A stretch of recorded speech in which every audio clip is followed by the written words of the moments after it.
Hey guys, once again, no intro on this video. We're just going to jump straight into this tutorial with how I made these Rolf Muppets inspired Mickey ears. I've never really made ears in this style, so it was definitely a little bit of a challenge for me, but I do think they came out pretty precious, so let's jump into how I made them.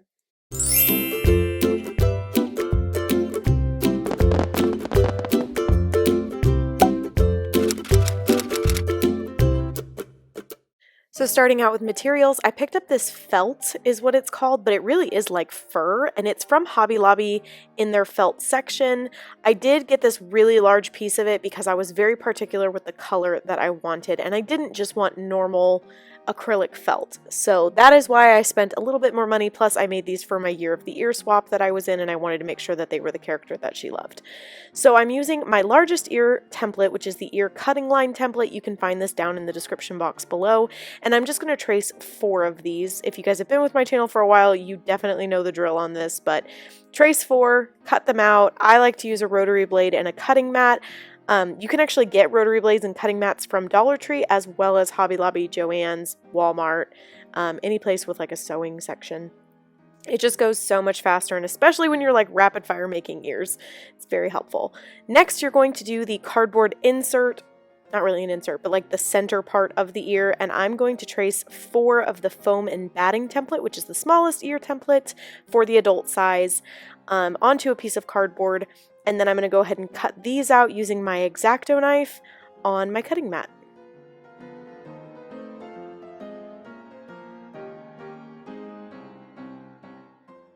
Once you have all 4 of the cardboard pieces cut out, as well as your 4 brown felt pieces, we are just going to glue the felt straight onto the cardboard. Normally I do a 3rd piece in between made of felt, but with this fabric, that's kind of unnecessary. They're plushy enough without it.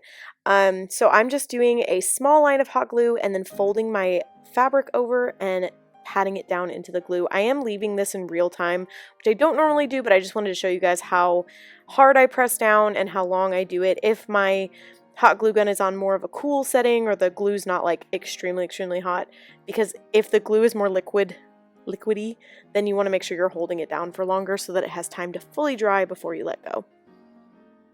And then I'm just going to continue my way all the way around until I have covered everything except for the bottom.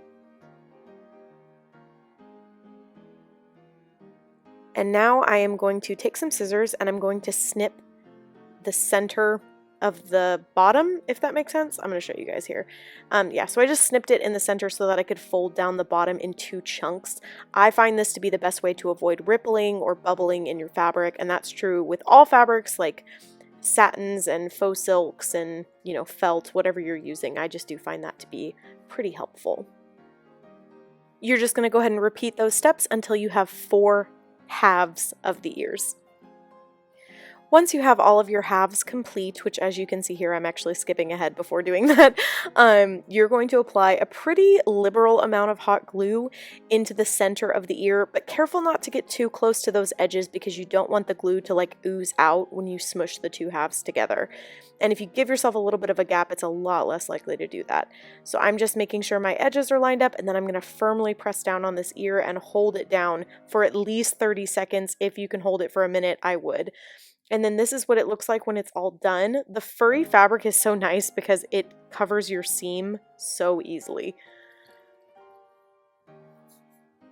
Alright, so next we are going to move on to creating Rolf's face, which I am just loosely tracing the ear onto this piece of brown felt that's a different shade of chocolate brown, I would say, from the fur, so that it would stand out as being, you know, a little bit different.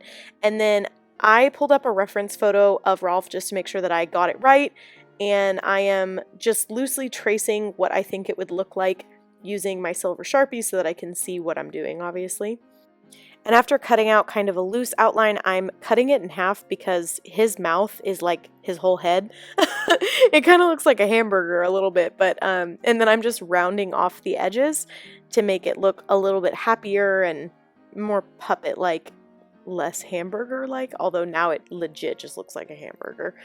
And next I'm going to do his eyes. This did take me a little bit because I wanted to make sure that they were symmetrical. I tried at first like taking my little silicone finger cover and like smushing it into an oval and tracing it. And I didn't love how that came out. So this part's, I will say, just kind of trial and error to get the right sizing, because even the ones that I'm going to show you guys in a second, I felt like they were too small and I ended up cutting them bigger.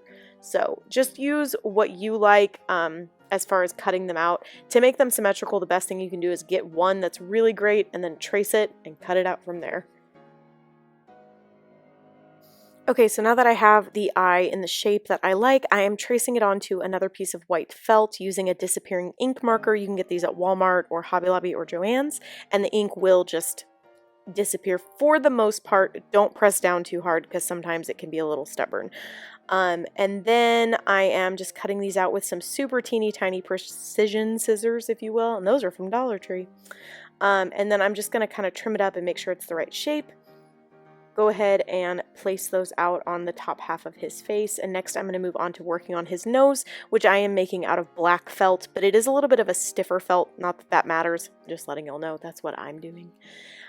This one I also cut a little bit smaller and ended up recutting it much larger. So I did decide to cut his mouth open a little bit more just so he looks a little happier. And I'm just doing that with my rotary blade, and now I'm just kind of placing it down on the ear and seeing if I like how it looks. I know he looks super scary with no pupils. Don't worry guys, I give him pupils. Next, we're going to make his cute little floppy ears. I'm just going to make these out of some of the scrap from what I had already cut because it made the most sense. And once I get one to the sizing and shaping that I like, I'm going to use that as my template for my other ear. But this fabric is really nice because it's just, you cut it and it's ready to go. You don't have to worry about like hemming it or anything like that. It does shed as you're cutting it, but after it's done being cut, it holds together very nicely. You could possibly do this with a rotary blade instead of fabric scissors, but I just found it easier to control keeping the shape using the scissors. So I am going to glue these on just using my hot glue gun and kind of shoving them into like the crevice of the ear. But before I do that, I decided to go ahead and put his pupils in using some black puffy paint. It can be very intimidating, and if you guys are nervous about using paint or puffy paint, I would highly suggest just marking it with a pencil first, making sure that they're symmetrical and he doesn't look like cross-eyed or wonky or something like that, and then going ahead and doing the puffy paint.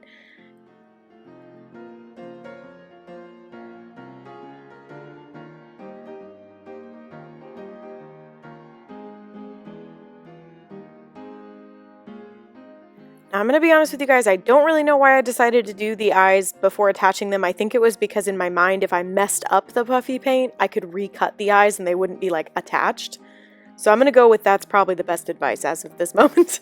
And I'm going to go ahead and hot glue on the rest of the pieces of his face, just starting with the top. And I'm just adding, you know, thin lines of hot glue to it, just enough to attach it, but not enough to ooze out anywhere. I did almost forget to explain this part, but there is black felt underneath his mouth because I wanted it to look like the puppet does when he opens his mouth. So I just cut a strip of black felt and I'm going to shove it underneath the top portion of his head and then place the bottom portion of his head or his mouth on top of that black felt so that there's black underneath as opposed to that furry material.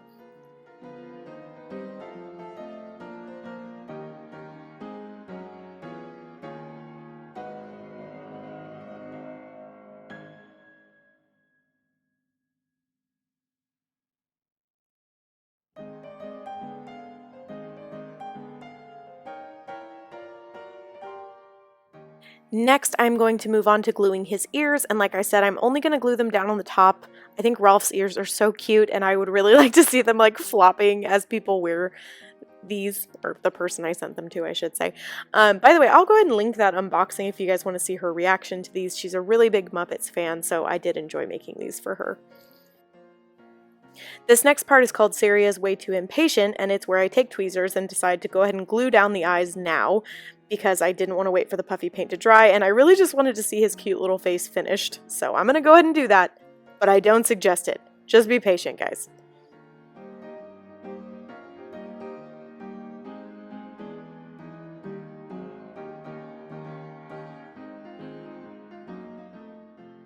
This next portion is called Why You Should Be Patient, Saria. So I'm using white puffy paint to try to touch up a little spot where just a smidge of that black puffy paint smudged. You can really not even see it, but I felt so bad because I was making these for someone else. So I took my scissors and I'm literally trimming up the fibers of the felt to make it less noticeable. And next I'm going to glue on his nose, which also could have risked smearing more paint. But again, we've discovered this. I am not patient. Now, something I noticed on his face is that his nose actually overlaps on top of his eyes, and that will make him look just a little bit more like the character if you pay attention to those close details, no matter whose face you're making. For this particular set of ears, I did decide to cover the headband, so I'm using this plastic headband that I bought in bulk off Amazon and some double-sided tape. I learned this trick from my friend Meg over at Mickey's Magic. She's a genius and she has her own Etsy shop, and this is how she gets the fabric to stay still on the top of the headband, and then you don't have to use hot glue on the top. She's a genius. Anyway, so you just apply the tape. This is from Dollar Tree, and then peel it off, and then you can just roll the headband. Look at this, guys! Onto the tape, and it sticks, and now you have it at least in place on the top portion, so you only have to worry about the underneath. I'm using my scissors just to trim it a little bit because this headband is pretty skinny, so I didn't really need as much excess as I had previously cut in that strip of fabric. And next I'm going to use my hot glue gun just to close up the bottom of this. I prefer to start on one side and fold the fabric over into the hot glue, just like you guys see me doing here. And then once I have one side completely done, I will flip the headband over and do the other side. Jumping ahead, just so this tutorial is not super long, I'm going to go ahead and line up my ears on my headband. If you guys have been with my channel for a long time, you know that I like to use my ear spacing template just to make sure I get the spacing right every single time. And I just line my headband up on this and then line the ears up as best they fit according to the template and apply some hot glue, and then I'm just going to firmly hold this down on the headband. This is definitely the space where I will spend the most time because I like to make sure that those ears are very well attached. I'm going to go ahead and cut ahead after holding it for at least a minute, guys, and then apply hot glue to the other ear, and then I'm going to firmly press this down onto the headband as well and just firmly hold that in place and allow that glue to fully set and dry. Next, we're going to work on the bow. I chose to use some fabric that looks like sheet music, and I cut it down to a strip that was about 10 inches by 5 inches.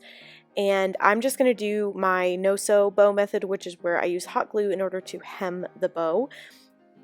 I'm starting out on the bottom 2 corners just by tacking down the corners first and then doing a thin line of hot glue and folding over my fabric in order to prevent the edges from fraying. And then I'm going to continue this all the way around the edges of this piece of fabric before actually turning it into a bow.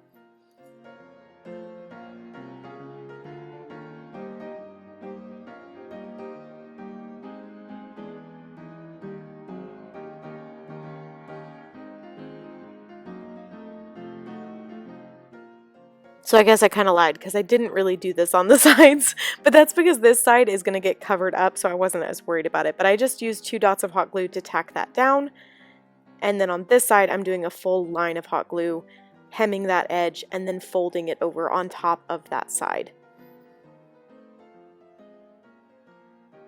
So now that I have this nice little square created, I'm going to accordion fold this piece of fabric into a bow shape. And then using just some plain black satin ribbon from the Dollar Tree, I'm going to wrap that around the center, first by putting a dot of hot glue, tapping the satin ribbon down into the hot glue, and then wrapping it around a few times.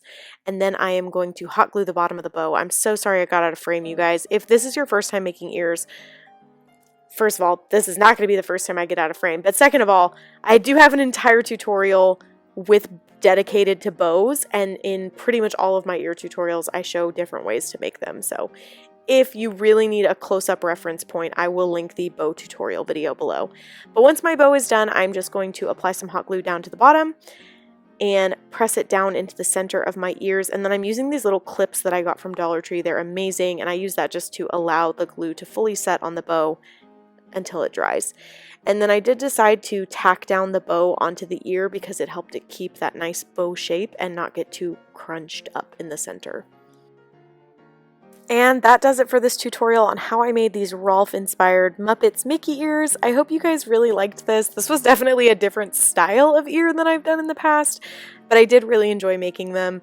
If you guys have requests for future ear tutorials, please leave them below. I promise I have an entire journal list of character ideas from you guys, and I'm trying to get to every single one because I really love making ears for you guys. Be sure to follow me on Instagram, subscribe to my channel if you haven't already. It is so supportive and is amazing. Thank you guys so much for your love and support, and I will see you in my next video. Bye.